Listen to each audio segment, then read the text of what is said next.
ಯದಾ ಯದಾ ಹಿ ಧರ್ಮಸ್ಯ ಗ್ಲಾನಿರ್ಭವತಿ ಭಾರತ ಅಭ್ಯುತ್ಥಾನಂ ಅಧರ್ಮಸ್ಯ ತದಾತ್ಮಾನಂ ಸೃಜಾಮ್ಯಹಂ ಪರಿತ್ರಾಣಾಯ ಸಾಧೂನಾಂ ವಿನಾಶಾಯ ಚತುಷ್ಕೃತಾಂ ಧರ್ಮ ಸಂಸ್ಥಾಪನಾರ್ಥಾಯ ಸಂಭವಾಮಿ ಯುಗೆ ಯುಗೆ.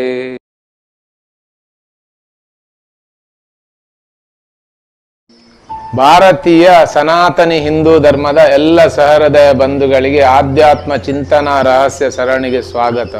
ಹಿಂದಿನ ಸಂಚಿಕೆಗಳಲ್ಲಿ ಆ ಈ ಹೀಗೆ ಅಕ್ಷರಗಳು, ಹಾಗೆ ಆ ಅಕ್ಷರದ ಅರ್ಥ, ಹಾಗೆ ಅಲ್ಲಿ ಆ ಈ ಹಾಗೆ ಅಲ್ಲಿ ಎರಡೆರಡು ಅಕ್ಷರಗಳು ಬರ್ತವೆ. ಇನ್ನು ಆ ಅನ್ನುವಂಥ ಒಂದೇ ಅಕ್ಷರದಲ್ಲಿ ಎರಡು ವಸ್ತುಗಳನ್ನು ಹೇಗೆ ಗುರುತಿಸ್ತಾರೆ, ಹೇಗೆ ಗುರುತಿಸಿದ್ದಾರೆ, ಹೇಗೆ ಅದು ನಮ್ಮ ಒಳಗೆ ಈಗ ಜಾಗೃತವಾಗಿ ಕಾರ್ಯಾಚರಿಸ್ತಾ ಇದೆ, ಇದನ್ನೆಲ್ಲ ವಿವರಿಸಲಿಕ್ಕೆ ಪ್ರಯತ್ನಿಸಿದ್ದೇನೆ. ಹಾಗೆ ಇವತ್ತು ಈ ಅಂತ ಹೇಳಿದ್ರೆ ಇಂದು ಹೇಳಿದ್ರೆ ಚಂದ್ರ ಅಂತ, ಚಂದ್ರ ಹೇಳಿದ್ರೆ ಚಂದ್ರಮ ಮನಸೋ ಜಾತಃ, ಚಂದ್ರ ಹೇಳಿದ್ರೆ ಮನಸ್ಸನ್ನು ಹೆತ್ತವ ಅಂತ. ಅತ ಈಗ ಅಂತ ಚಂದ್ರ ಪ್ರತಿದಿನ ಪೂರ್ವದಿಂದ ಪಶ್ಚಿಮಕ್ಕೆ, ಹಾಗೆ ಭೂಮಿಯ ಕೆಳಭಾಗದಲ್ಲಿ ಸಂಚರಿಸಿ ಮತ್ತೆ ಮರುದಿನ ಪೂರ್ವದಿಂದ ಪಶ್ಚಿಮಕ್ಕೆ ಹೀಗೆ ಸಂಚರಿಸ್ತಾ ಇರ್ತಾನೆ. ಚಂದ್ರನ ಚಲನೆಯಿಂದ ಸಮುದ್ರದಲ್ಲಿ, ನದಿಗಳಲ್ಲಿ ನೀರು ಮೇಲಕ್ಕೆ ಬರ್ತದೆ ಅಂತ ಹೇಳಿದ್ರೆ ಉಬ್ಬರ, ಹಾಗೆಯೇ ಹುಣ್ಣಿಮೆಯ ದಿನ ಹಗಲಲ್ಲಿ, ಅಮಾವಾಸ್ಯೆಯ ದಿನ ರಾತ್ರಿ ಇಳಿತ, ಹಾಗೆಯೇ ಹುಣ್ಣಿಮೆಯ ದಿನ ರಾತ್ರಿ, ಅಮಾವಾಸ್ಯೆಯ ದಿನ ಹಗಲು ಉಬ್ಬರ. ಹೀಗೆ ಪ್ರತಿದಿನ ಚಂದ್ರ ಬರುವಾಗ ಇಡೀ ಚಂದ್ರನೇ ಬರುದು, ಪೂರ್ತಿ ಚಂದ್ರನೇ. ಆ ಗುರುತ್ವಾಕರ್ಷಣ ಶಕ್ತಿ ಎಲ್ಲ ಸೇಮ್ ಸಮಾನ.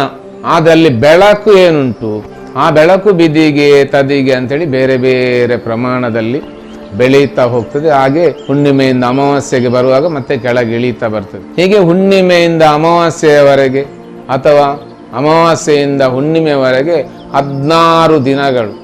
ಆ 16 ದಿನಗಳಂತಲೇ ಚಂದ್ರನ 16 ಕಲೆಗಳು. ಆದ್ದರಿಂದ ನಮ್ಮ ಒಳಗೆ ರಾಜರಾಜೇಶ್ವರಿಯಾಗಿಯೋ, ತ್ರಿಪುರ ಸುಂದರಿಯಾಗಿಯೋ, ಮಹಿಷಮರ್ದಿನಿಯಾಗಿಯೋ, ಭಗವತಿಯಾಗಿ, ವನದುರ್ಗೆಯಾಗಿ ಕಾರ್ಯಾಚರಿಸುವಂತಹ ಚಿಂತಾಮಣಿ ಗ್ರಹದಲ್ಲಿರುವಂತಹ ಶಕ್ತಿ ಏನುಂಟು, ಅದು ಷೋಡಶಿ 16 ಕಲೆಗಳಿಂದ ಕಾರ್ಯಾಚರಿಸುವವಳು.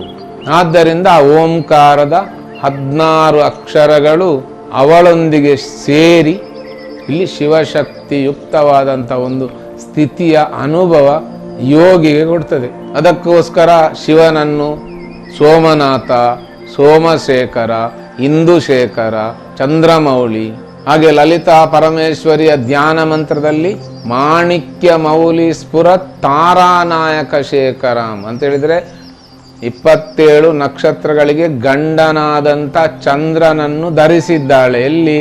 ಕಿರೀಟದ ಮಧ್ಯದಲ್ಲಿ, ಅಂದರೆ ಬಲ ಮೆದುಳು ಮತ್ತು ಎಡ ಮೆದುಳು ಎರಡನ್ನು ಒಟ್ಟಿಗೆ ಮಾಡಿದ್ದಾಳೆ ಅಂತ. ಶಿವಶಕ್ತಿ ಯುಕ್ತವಾದ ಸ್ಥಿತಿಯಲ್ಲಿ ನಿಂತಿದ್ದಾಳೆ. ಹೀಗೆ ಇಂಥ ಚಂದ್ರ ಇಂದು, ಆ ಇಂದು ಈಗ ಎರಡಾಗ್ತದೆ, ಒಂದು ಚಂದ್ರ ಮತ್ತೆ ಇನ್ನೊಂದು ಎರಡನೇದು ಮನಸ್ಸು ಅಂತ.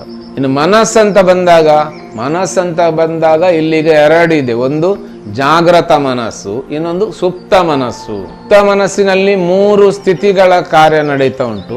ಹಾಗೆ ಇನ್ನು ಎಚ್ಚರದಲ್ಲಿ ಇದು ಜಾಗೃತ ಮನಸ್ಸು. ಈ ಜಾಗೃತ ಮನಸ್ಸು ಪೂರ್ತಿ ಎಡ ಮೆದುಳಿನಿಂದ ಕಾರ್ಯಾಚರಿಸುವಂಥದ್ದು. ಹಾಗೆ ಸುಪ್ತ ಮನಸ್ಸು ಶರೀರದ ಪ್ರತಿಯೊಂದು ಕ್ರಿಯೆಗಳನ್ನು ಗ್ರಹಿಸಿ ಅಲ್ಲಿ ಏನೇನಾಗಬೇಕು ಎಲ್ಲವನ್ನು ಅದನ್ನು ಮಾಡ್ತಾ ಉಂಟು. ಅದು ನಮ್ಮ ಬಲ ಮೆದುಳಿನಿಂದ ಕಾರ್ಯಾಚರಿಸುವಂಥದ್ದು. ಅಂದರೆ ಭಾವನಾತ್ಮಕವಾದಂಥ ಮೆದುಳು, ಮತ್ತೆ ಇನ್ನೊಂದು ಬುದ್ಧಿವಂತ ಮೆದುಳು ಅಂತ. ಇನ್ನು ದೇವತೆಗಳು ಅಂತ ಏನಾದರೂ ಗೊತ್ತಾಗಬೇಕಿದ್ರೆ ಆಗ ಆ ಸುಪ್ತ ಮನಸ್ಸು ಜಾಗೃತಗೊಂಡಿರಬೇಕು. ಹಾಗೆ ಆ ಸುಪ್ತ ಮನಸ್ಸು ಜಾಗೃತಗೊಂಡ ಸ್ಥಿತಿಯಲ್ಲಿ ನಮ್ಮ ಶರೀರದ ಒಳಗೆ ಏನೆಲ್ಲ ಆಗ್ತಾ ಉಂಟು, ಏನೆಲ್ಲ ಕಾರ್ಯಾಚರಿಸ್ತಾ ಇದೆ, ಇದನ್ನೆಲ್ಲವನ್ನು ಯಾರು ನೋಡ್ತಾನೆ ಅವ ಸುರ. ಸುರ ಅಂತ ಹೇಳಿದರೆ ಅಮಾಲಿನ ಸ್ಥಿತಿಯಲ್ಲಿರುವವ, ಮದ್ಯವನ್ನು ಕುಡಿದವ ಅಂತ. ಇನ್ನು ಮದ್ಯ ಹಾಕಿ ಮದ್ಯ ಕುಡಿದು ಅಮಾಲಾಗಲಿಕ್ಕೆ. ಹಾಗಾದರೆ ಇಲ್ಲಿ ಮದ್ಯ ಇದಲ್ಲ, ಮದ್ಯ ಇಲ್ಲಿ ಜಪ, ಧ್ಯಾನ, ಪೂಜೆ, ಭಜನೆ, ಕೀರ್ತನೆ, ಪ್ರಾರ್ಥನೆ, ನೃತ್ಯ, ಸಂಗೀತ ಇವುಗಳ ಮುಖಾಂತರ ಒಳಗೆ ಇಳಿಯುವುದು. ಹಾಗೆ ಒಳಗೆ ಇಳಿದು ಒಳಗಿನ ಸ್ಥಿತಿಯನ್ನು ನೋಡುವವರು, ಜಾಗೃತಗೊಳಿಸಿಕೊಂಡವರು ಸುರರು. ಅದಕ್ಕೆ ಇಲ್ಲಿ ಸುರರಿಗೆ ಯಾರು ಅರಸ ಕೇಳಿದ ಅವ ಇಂದ್ರ. ಈ ಇಂದ್ರ ಇಲ್ಲಿ ಸುಪ್ತ ಮನಸ್ಸು ಅಂತ. ಅದು ಇಂದ್ರ ಸುಪ್ತ ಮನಸ್ಸು ಆದರೆ ಜಾಗ್ರತ ಮನಸ್ಸು. ಜಾಗ್ರತ ಮನಸ್ಸು ಅಸುರೇಂದ್ರ, ಅವ ಅಸುರ. ಅಸುರ ಅಂತ ಹೇಳಿದ್ರೆ ಕುಡಿಲಿಲ್ಲ ಅಂತ, ಎಚ್ಚರದಲ್ಲಿದ್ದಾನೆ, ಅಮಲಿನ ಸ್ಥಿತಿಯಲ್ಲಿ ಇಲ್ಲ. ಈ ಅಸುರನ ಸ್ಥಿತಿಗೆ ಬರುವಾಗ ಇಲ್ಲಿ ಮಹಿಷಾಸುರ, ಅರುಣಾಸುರ, ದಾರಿಗಾಸುರ, ಶುಂಭಾಸುರ, ಇನ್ನು ಇಲ್ಲಿ ಬೇರೆ ಬೇರೆ ಸ್ಥಿತಿಗಳೆಲ್ಲ ಉಂಟು. ಈ ಅಸುರರು ಬೇರೆ, ದೈತ್ಯರು ಬೇರೆ, ದಾನವರು ಬೇರೆ, ರಾಕ್ಷಸರು ಬೇರೆ. ಇನ್ನು ಅವರಿಗೆ ಪುನಃ ಆ 4 ತಾಯಂದಿರು ಇದ್ದಾರೆ. ಇದೆಲ್ಲವೂ ಕಶ್ಯಪ ಬ್ರಹ್ಮನ 13 ಹೆಂಡತಿಯರ ಕತೆ. ಕಶ್ಯಪ ಹೇಳಿದೆ ಪಶ್ಯಕ, ನೋಡುವವ. ಈ ಶರೀರ ಎದೆಯ ಭಾಗದಿಂದ ಏನು ನೋಡ್ತದೆ ಅಲ್ಲಿ ಕಶ್ಯಪ ಮುನಿ ಇದ್ದಾನೆ. ಹೀಗೆ ಇಂದು ಅನ್ನುವಂಥ ಚಂದ್ರ ಇಲ್ಲಿ 2 ಅರ್ಥವನ್ನು, 2 ರೀತಿಯ ಮನಸ್ಸನ್ನು ಇಲ್ಲಿ ಸೃಷ್ಟಿ ಮಾಡಿದ್ದಾನೆ. ಹೀಗೆ ಆ ಒಳಗಿರುವಂಥ ಜ್ಞಾನ ಏನುಂಟು ಅದು ಗುರುವಿನ ಜ್ಞಾನ. ಆ ಜ್ಞಾನ ಅಲ್ಲಿ ಗುರು ಪತ್ನಿ ಅಂತ. ಹಾಗೆ ಚಂದ್ರ ಅನ್ನುವಂಥ ಮನಸ್ಸು ಆ ಜ್ಞಾನದೊಂದಿಗೆ ಬೆರೆತ್ರೆ ಆಗ ಅಲ್ಲಿ ನೈಪುಣ್ಯತೆ ಅಂದರೆ ಸ್ಕಿಲ್, ಅಂದರೆ ಬುಧ ಅನ್ನುವಂಥ ಮಗ ಹುಟ್ಟುತ್ತಾನೆ ಅಂತ. ಸಣ್ಣ ಮಗುವಿನಿಂದ 12 ವರ್ಷದವರೆಗೆ ಪ್ರತಿಯೊಬ್ಬರ ಸುಪ್ತ ಮನಸ್ಸೇ ಜಾಗೃತವಾಗಿರುವುದು. 12 ವರ್ಷದ ನಂತರ ವಿಷ್ಣು ಗ್ರಂಥಿ, ಅದರ ಮೇಲಿರುವಂಥ ಈ ಥೈಮಸ್ ಗ್ಲ್ಯಾಂಡ್ ಏನುಂಟು ಅದು ತನ್ನ ಕೆಲಸವನ್ನು ನಿಲ್ಲಿಸ್ತದೆ. ಕೆಳಗೆ ಬ್ರಹ್ಮ ಗ್ರಂಥಿಯಲ್ಲಿರುವಂಥ ಹಾರ್ಮೋನ್ಗಳು, ಟೆಸ್ಟೋಸ್ಟಿರಾನ್, ಪ್ರೊಜೆಸ್ಟ್ರಾನ್, ಈಸ್ಟ್ರೋಜನ್ ಹಾರ್ಮೋನ್ಗಳು ಇದು ಜಾಗೃತಗೊಂಡು ಅಲ್ಲಿ ಬ್ರಹ್ಮ ಬರ್ತಾನೆ. ಬ್ರಹ್ಮ ಬಂದಾಗ ಈಗ ಜಾಗೃತ ಮನಸ್ಸು ಅಂತ ಬಂತು.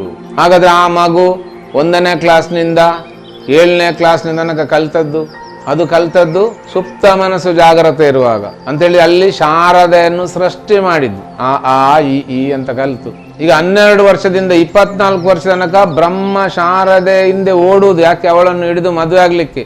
ಹಾಗೆ ಓಡಿ ಓಡಿ ಓಡಿ 24 ವರ್ಷ ಆಗುವಾಗ ಒಂದು ಮಗು ಪದವೀಧರನಾಗ್ತಾನೆ. ಈ ಪದವೀಧರನಾದ ಅಂತ ಹೇಳಿದ್ರೆ ಇಲ್ಲಿಯವರೆಗೆ ಅವನಿಗೆ 4 ತಲೆ ಇತ್ತು, ಈಗ ಇನ್ನೊಂದು ತಲೆ ಬಂತು. ಯಾವುದದು? ಡಿಗ್ರಿ. ಹೀಗೆ ಬ್ರಹ್ಮನಿಗೆ 5 ತಲೆ ಬಂತು. ಇನ್ನು ಇದೆಲ್ಲವೂ ಈ ಸುಪ್ತ ಮನಸ್ಸು ಹೊರಗೆ ಜಾಗೃತಗೊಂಡಾಗ ಏನಾಗ್ತದೆ.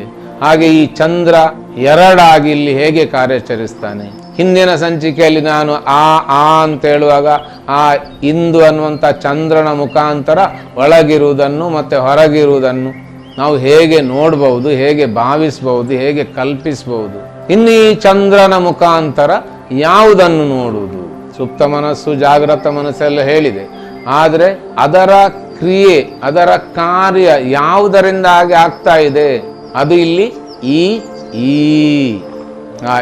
ಈ ಅಂತೇಳಿದ್ರೆ ಈಶ್ವರ. ಈಶ್ವರ ಅಂತ ಹೇಳಿದ್ರೆ ಬೀಸುವುದು, ಮೇಲಿನಿಂದ ಕೆಳಗೆ ಬೀಸುವುದು ಅಂತ ಹೇಳಿದ್ರೆ ಉತ್ತರ ಧ್ರುವದಿಂದ ದಕ್ಷಿಣದ ಧ್ರುವಕ್ಕೆ ಚುಂಬಕ ಗಾಳಿಯು ಬೀಸುತ್ತಿದೆ. ಅಂದ್ರೆ ಆ ಮ್ಯಾಗ್ನೆಟಿಕ್ ವೇವ್ಸ್ ನಾರ್ತ್ ಪೋಲ್ನಿಂದ ಸೌತ್ ಪೋಲ್ಗೆ ಇಳೀತಾ ಉಂಟು. ಹಾಗೆ ಇಳೀತಾ ಇರುವಂಥದ್ದು ಅದು ಈಶ್ವರ. ಅಂದ್ರೆ ಈಶಾಯತೆ ಇತಿ ಈಶ್ವರ, ಯಾವುದು ಬೀಸ್ತದೆ ಅದು ಈಶ್ವರ. ಇನ್ನು ಹಾಗೆ ನಾವು ಉಸಿರಿನ ಮುಖಾಂತರ ಗಾಳಿ ಶ್ವಾಸಕೋಶಕ್ಕೆ ಹೋಗ್ತದೆ, ಶ್ವಾಸಕೋಶದಿಂದ ಮತ್ತೆ ಅದು ಹಿಂದಕ್ಕೆ ಬರ್ತದೆ. ಹೀಗೆ ಬೀಸುವಂಥ ಗಾಳಿ ಶರೀರದ ಪ್ರತಿಯೊಂದು ಜೀವಕೋಶಗಳಿಗೆ ಆಮ್ಲಜನಕ ಅಂತ ಸರಬರಾಜಾಗ್ತದೆ. ಅಲ್ಲಿಂದ ಅಂಗಾರಾಮ್ಲ, ಕಾರ್ಬನ್ ಡೈಆಕ್ಸೈಡ್ ಮತ್ತೆ ಹಿಂದೆ ಬರ್ತದೆ.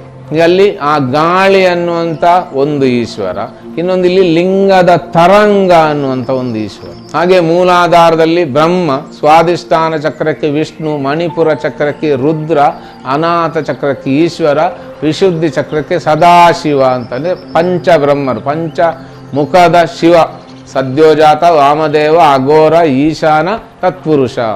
ಈಗ ರುದ್ರ, ಈಶ್ವರ, ಸದಾಶಿವ ಇದು 3 ಒಟ್ಟಿಗೆ ಸೇರಿಸಿದ್ರೆ ಇಲ್ಲಿ ಮಹೇಶ್ವರ ಅಂತ.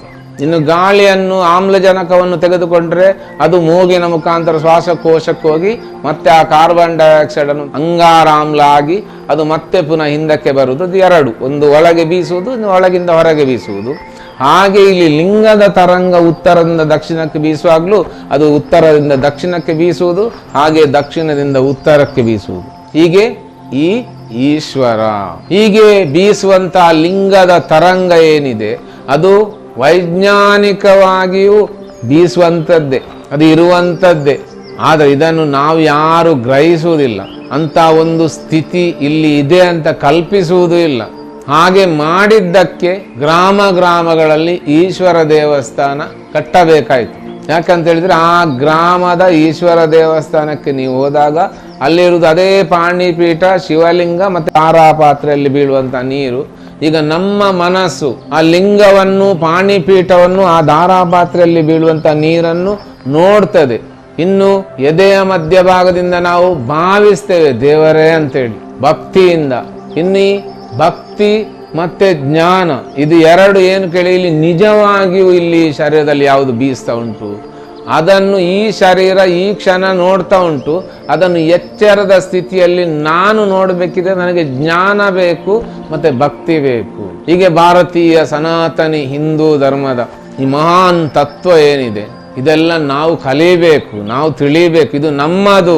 ಯಾರೋ ನಾಸ್ತಿಕರು ಏನೋ ಹೇಳಿದ್ರಂತ ಹೇಳಿ ಅದರ ಹಿಂದೆ ಓಡಬೇಡಿ. ನಾನು ಹೀಗೆ ಓಡಿ ಓಡಿ ಈಗ ನಿಂತವ. ಪ್ರತಿಯೊಂದು ಮಗು 8ನೇ ಕ್ಲಾಸಿನಿಂದ 9ನೇ ಕ್ಲಾಸಿಗೆ ಬರುವಾಗ ಅವನಲ್ಲಿ ಪ್ರಾರಂಭವಾಗ್ತದೆ ಈ ನಾಸ್ತಿಕತನ. ಯಾಕಂದ್ರೆ ಅಲ್ಲಿ ಬ್ರಹ್ಮ ಬರ್ತಾನೆ, ರಜೋಗುಣದ ಬ್ರಹ್ಮ, ನಾನೇ ಅಪ್ಪ ಅಂತ ಹೇಳುವವ. ಆ ಕಾಲದಲ್ಲಿ ಮಕ್ಕಳು ಜಪ, ಧ್ಯಾನ, ಪೂಜೆ, ಭಜನೆ, ಕೀರ್ತನೆ, ಪ್ರಾರ್ಥನೆ, ಸಂಗೀತದ ಕಾರ್ಯಾಗಾರಗಳು, ನೃತ್ಯ ಇಂಥ ಕ್ಲಾಸ್ಗಳಿಗೆ ಹಾಕಿ ಅವರಲ್ಲಿರುವಂತಹ ಥೈಮಸ್ ಲ್ಯಾಂಡ್ ಕೆಲಸ ಮಾಡುವುದನ್ನು ನಿಲ್ಲಿಸದ ಹಾಗೆ ನಾವು ಅವರಿಗೊಂದು ಕ್ರಿಯೆಯನ್ನು, ಕಾರ್ಯವನ್ನು ಕೊಡಬೇಕು. ಆಗ ಅವರ ಹೃದಯ ಗ್ರಂಥಿ ಜಾಗೃತವಾಗಿ ಇರ್ತದೆ. ಒಂದು ವೇಳೆ ಅದು ಮುಚ್ಚಿತಂತೇಳಿ ಆದರೆ ಅದನ್ನು ಪಡೆಯಲಿಕ್ಕೋಸ್ಕರ ಮತ್ತೆ ಈ ಪ್ರೇಮ ವಿವಾಹಗಳು, ಪ್ರೇಮ ಇದೆಲ್ಲವೂ ಯಾಕೆ ಬರುವುದು ಕೇಳಿದರೆ ಆ ಥೈಮಸ್ ಗ್ಲ್ಯಾಂಡ್ ಮುಚ್ಚಿದೆ. ಆ ಮುಚ್ಚಿದನ್ನೀಗ ತೆರೆಯಬೇಕು. ತೆರೀಲಿಕ್ಕೋಸ್ಕರ ಲವ್ ಫೀಲಿಂಗ್ಸ್ ಅನ್ನು ಹಾರ್ಮೋನ್ಗಳು ಕ್ರಿಯೇಟ್ ಮಾಡ್ತದೆ.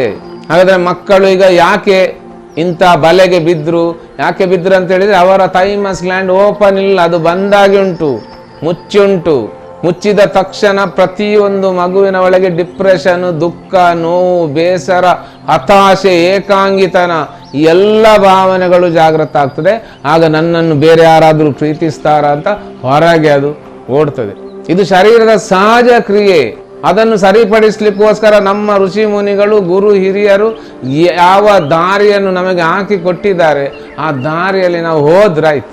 ಇಲ್ಲಿ ತಯಾರು ಮಾಡಲಿಕ್ಕೆಲ್ಲ ಏನಿಲ್ಲ, ಎಲ್ಲ ತಯಾರಾಗಿ ಉಂಟು. ಮತ್ತೆ ನಮ್ಮ ಈ ಯುವ ಪೀಳಿಗೆಯನ್ನು ಜ್ಞಾನಿಗಳನ್ನಾಗಿಸಬೇಕು.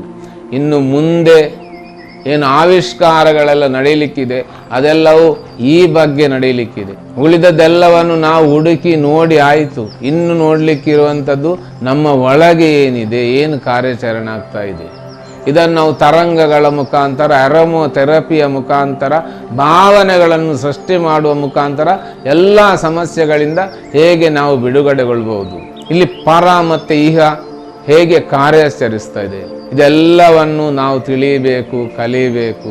ಹಾಗೆಯೇ ಈ ಸಂಚಿಕೆಯನ್ನು ಕೇಳಿದಂಥ, ನೋಡಿದಂಥ ಎಲ್ಲ ಸಹೃದಯ ಬಂಧುಗಳಿಗೆ ಅನಂತ ಅನಂತ ಕೃತಜ್ಞತೆಗಳು, ಅನಂತ ಅನಂತ ಪ್ರಣಾಮಗಳು. ಕೇಳಿದಂಥ ಎಲ್ಲ ಸಹೃದಯ ಬಂಧುಗಳು ಕೆಳಗಿರುವಂಥ ಲೈಕ್ ಬಟನ್ ಅನ್ನು ಒತ್ತಿ ಪ್ರೋತ್ಸಾಹಿಸಬೇಕು. ಹಾಗೆ ಮುಂದಿನ ದಿನಗಳಲ್ಲಿ ಇಂಥದೇ ಹಲವು ಚಿಂತನೆಗಳನ್ನು ವೀಕ್ಷಿಸಲು ಬೆಲ್ ಬಟನ್ ಅನ್ನು ಒತ್ತಿ ಹಾಗೆ ಸಬ್ಸ್ಕ್ರೈಬ್ ಮಾಡಬೇಕಾಗಿ ವಿನಂತಿಸ್ತೇನೆ.